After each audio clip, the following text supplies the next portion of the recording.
Hello everyone. आज हमारा topic है what are the components of database management system. But इसके कंपोनेंट पढ़ने से पहले हम थोड़ा सा डेटाबेस और डेटाबेस मैनेजमेंट सिस्टम और डीबीएमएस के बारे में पढ़ेंगे।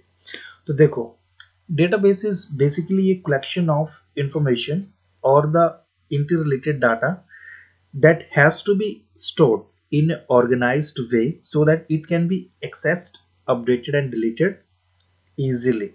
यानी डेटाबेस एक इंटरलेटेड इंफॉर्मेशन होती है जहां पे एक्चुअल में आपका डेटा स्टोर होता है और ये डेटा रोज और टेबल में स्टोर होता है और इस तरह से ऑर्गेनाइज्ड रहता है, यानी एक व्यवस्थित तरीके से इसको हम स्टोर करते हैं ताकि हम इसको इजीली यूज कर पाएं, उसको अपडेट डिलीट, उसमें कोई डेटा हम इंसर्ट कर पाएं।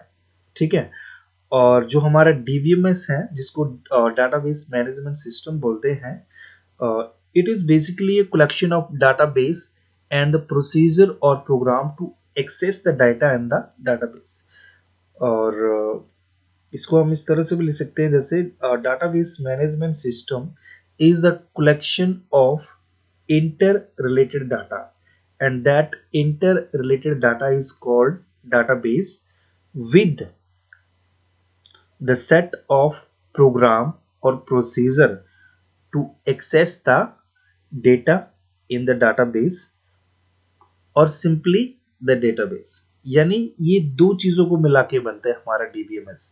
एक तो हमारा डेटाबेस हो गया जहां पे हमारा डेटा स्टोर है, और सेकेंडली वो प्रोसीजर और प्रोग्राम्स जिसका यूज करके हम डेटाबेस के डेटा को मैनिपुलेट कर सकते हैं, यानी उसको हम एक्सेस कर पाते हैं, अपडेट कर पाते हैं और डिलीट कर पाते हैं। ठीक है। अब चलते हैं हम इसके कंपोनेंट की ओर। So this is our main topic, what are the component of database management system. देखो, इसके जो कंपोनेंट है वो 5 होते हैं। सो अब लिखोगे there are the main 5 component of the DBMS system. First one is data, यानी किस तरह का डाटा आप अपने प्रोग्राम में यूज करना चाहते हैं या किस तरह की इंफॉर्मेशन आप डेटाबेस में स्टोर कर रहे हैं। वो इंटीजर, कैरेक्टर और एनी लॉजिकल वैल्यू कुछ भी हो सकती है। फॉर एग्जांपल के लिए एम्प्लॉय आईडी होगी, आपका name, roll number, class, marks, anything, right. Secondly we have hardware. Hardware में आपका कंप्यूटर सिस्टम, आपके इनपुट आउटपुट डिवाइसेस और आपकी स्टोरेज यूनिट, ये सब आ जाता है। ठीक है। थर्ड नंबर पे सॉफ्टवेयर। सॉफ्टवेयर में आपका ऑपरेटिंग सिस्टम आ जाएगा, डीबीएमएस सॉफ्टवेयर आ जाएगा, और ऐसे सॉफ्टवेयर जिनके ऊपर आप कोडिंग या ग्राफिकल यूजर इंटरफेस क्रिएट करते हो to access the data in the database, right. फिर फोर्थ नंबर पे आता है डेटाबेस एक्सेस लैंग्वेज। ये वो लैंग्वेज है जिनका यूज करके हम उस डेटा को एक्सेस करते हैं या उसको हम इंसर्ट, डिलीट और अपडेट कर सकते हैं जो कि डेटाबेस के अंदर स्टोर है। ठीक है। फिर उसके बाद आ जाते हैं हमारे पास user. So there are the different kind of users. First one में आता है हमारे पास डेटाबेस एडमिनिस्ट्रेटर। ये क्या करेगा, मतलब डेटाबेस का all in all maintenance and designing का काम इसके पास होगा, और सबसे ज़्यादा पावर या प्रिविलेजेस इसके पास ही होते हैं। यही ऑल इन ऑल आपके जो डेटाबेस है उसको कंट्रोल करता है, किसको मतलब किसका परमिशन ग्रांट करना है और किसका परमिशन रिवोक करना है, यानी किससे परमिशन वापस लेनी है और किसको देनी है, और किसको डाटाबेस का कौन सा हिस्सा शो करना है और किस तरह की परमिशन यूजर्स के लिए देनी है, ये सब काम इस डीबीए का होता है। सेकेंडली आता है हमारे पास एप्लीकेशन प्रोग्रामर। अब देखो, डेटाबेस में डेटा को स्टोर करने के लिए हम मतलब क्वेरीज का यूज करते हैं, like create database, create table या select star from the employee where employee ID is 101। इस तरह की क्वेरीज होती है।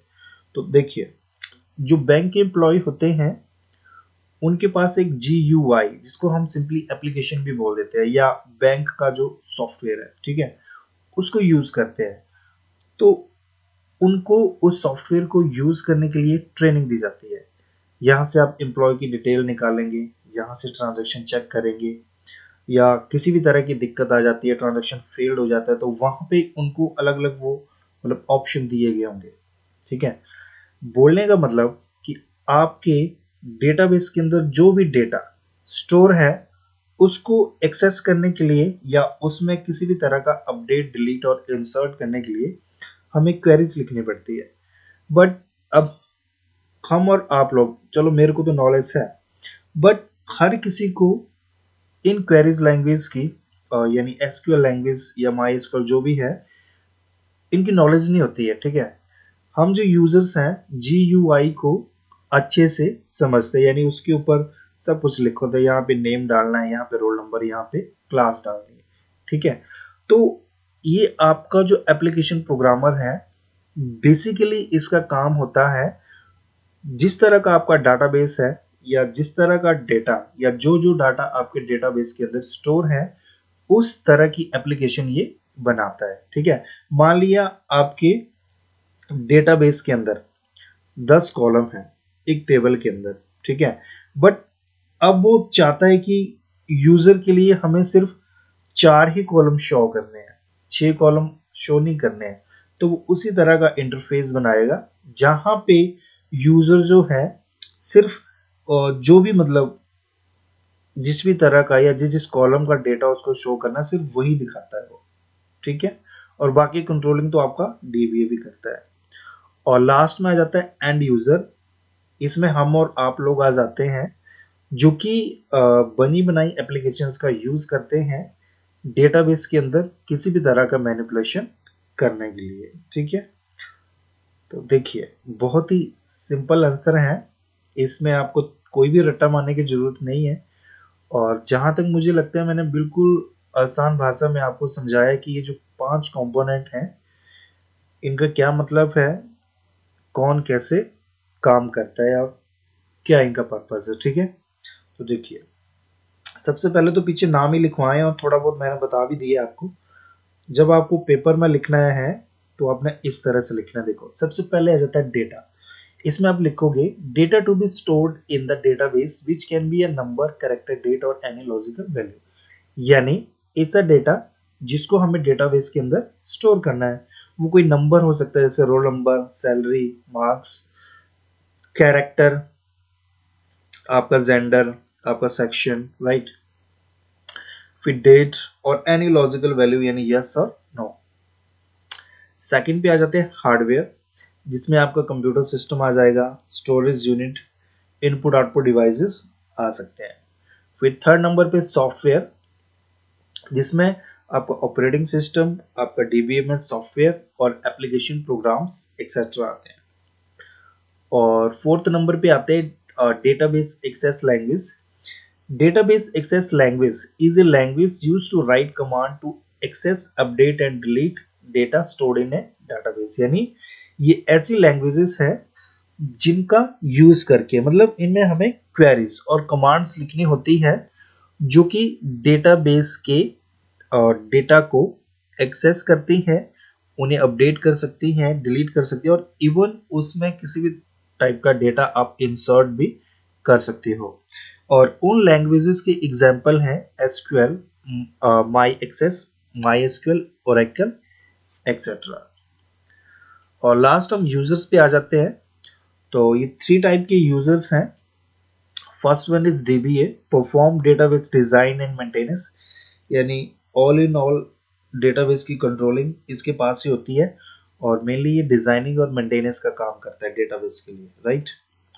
Secondly application programmer creates such application program that can use the database। यानी जिस तरह का भी डाटा आपके डेटाबेस में स्टोर है उसको एक्सेस करने के लिए किस तरह का इंटरफेस आपको चाहिए, GUI, ग्राफिकल इंटरफेस, ताकि जिसका यूज करके यूजर जो है एक्चुअल में डेटा को एफिशिएंटली और इजीली यूज कर पाए, और उसके लिए ज्यादा मतलब कॉम्प्लेक्स ना हो सिस्टम, इतना ज्यादा मतलब ना तो क्वेरीज तो चलो लिखनी नहीं है, बट फिर भी काफी कम और आसान ऑप्शन वहां पे होने चाहिए ताकि वो अपने डेटा को इजीली अपने हिसाब से मैनिपुलेट कर पाए। ठीक है, और लास्ट में आ जाते हैं and user which access the data from the database, यानी जो डेटाबेस के डेटा को एक्सेस करते हैं through the different type of program और application and perform the operation like insert, update and delete.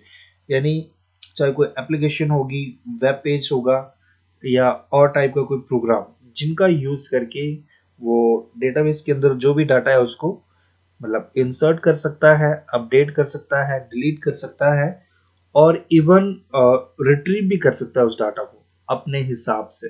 ठीक है, लाइक उसको अगर जैसे बैंक की एप्लीकेशन ले लें, अगर आपको ट्रांजैक्शन चेक करना है वो आप देख सकते हो, आपका कोई चेक पास हुआ है, किस डेट को हुआ है, किसके नाम पे था, वो डिटेल आप उस एप्लीकेशन में देख सकते हो, आप अपना बैलेंस देख सकते हो। ठीक है, और बहुत से काम जैसे रिचार्ज करवाना है, पैसे ट्रांसफर करने हैं, हर जगह और सॉरी हर टाइप के ऑप्शन जो है आपको उस बैंक की एप्लीकेशन में मिलेंगे। ठीक है, तो आई होप आपको ये सारे पॉइंट समझ में आ गए होंगे, और अभी मेरे को लगता है कि काफ़ी हो चुका है, तो मैं बंद करता हूँ वीडियो। ठीक है, थैंक यू वेरी मच।